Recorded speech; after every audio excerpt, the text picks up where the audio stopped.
और वेदों की दर्शन भक्ति को, वेद में एक भक्ति बताई गई जिसे दर्शन भक्ति कहा गया, तो वेद की दर्शन भक्ति को भागवत की 10वीं भक्ति कहा गया है।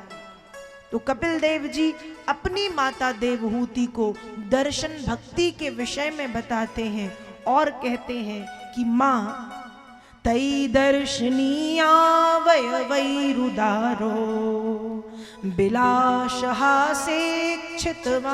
सूक्तै रतात्मनो रत प्राणांश्च भक्ति रणिक्षतो में गति मणवीं प्रयुंक्ते। दर्शन भक्ति के विषय में बताया कि मां हमें भगवान के स्वरूप का दर्शन करना चाहिए। तई दर्शनीया वय वैरुदारो, भगवान के स्वरूप को देखना चाहिए। क्या देखना चाहिए? बिलास हासेक्षितवाम सूक्तै, भगवान के सुंदर नेत्रों का, सुंदर नासिका का, सुंदर कपोल का, सुंदर दंतावली का, उनके अंग प्रत्यंगों का दर्शन। हाथ कैसे हैं, पैर कैसे हैं, हाथ की उंगलियां कैसी हैं।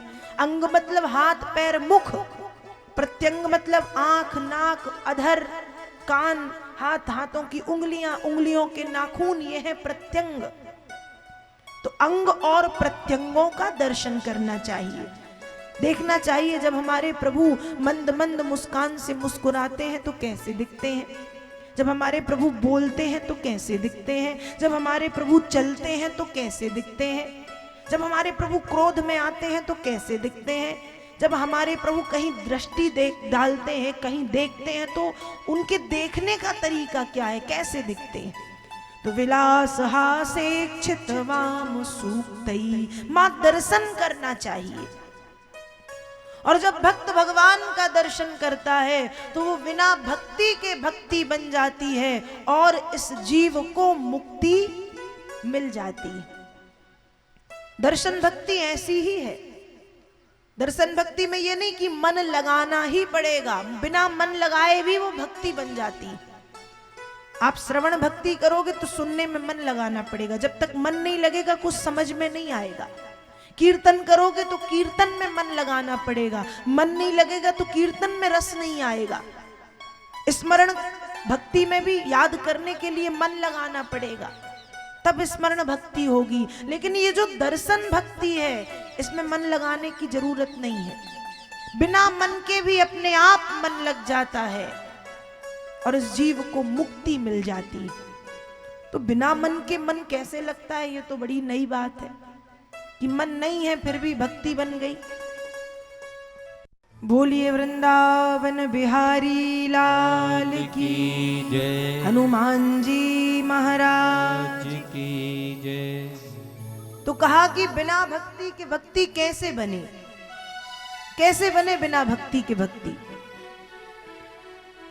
तो हमारा मन नहीं है श्रवण करने का, कीर्तन करने का, स्मरण करने का या अन्य किसी भी प्रकार से भक्ति करने का, पर अचानक कैसे हमारी दृष्टि भगवान की सुंदर छवि पर पड़ी।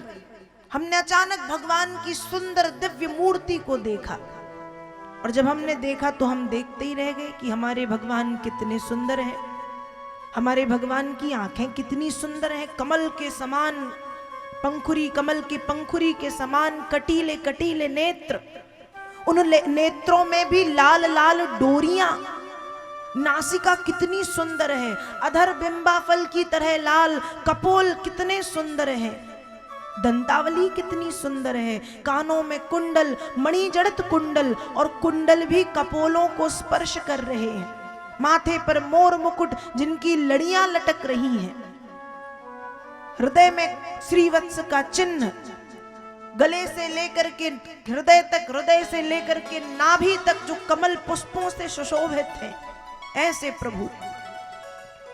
हाथ में बांसुरी लिए हैं, चरणों में पायल हैं, कमर में करधन है और बामांग में श्री किशोरी जी राधा रानी भी विराजमान है। जब भगवान के इस अद्भुत स्वरूप को हम देखते हैं तो मन नहीं भी हो भक्ति करने का, और जब इतने सुंदर भगवान के स्वरूप को हम देखते हैं तो वो बिना भक्ति के भी भक्ति बन जाती है और इस जीव को मुक्ति मिल जाती है, जिसे वेदों की दर्शन भक्ति और श्रीमद् भागवत की 10वीं भक्ति कहा गया। और कपिल देव जी महाराज इसी दर्शन भक्ति के विषय में अपनी मां को समझाते हैं। इसलिए हमें भी कोई भक्ति करें या ना करें, ये दर्शन भक्ति जरूर करनी चाहिए। आज हम मंदिर जरूर जाते हैं, लेकिन मंदिर में आज हम भक्त बन के नहीं, भिखारी बन के जाते हैं। हम मंदिर जाते हैं, हमने कभी नहीं देखा कि भगवान की पोशाक किस रंग की है, भगवान के कानों के कुंडल कैसे हैं, भगवान ने किन फूलों की माला धारण की हुई थी। यदि पूछा जाए कि आप मंदिर गए थे, हम बोलेंगे हाँ।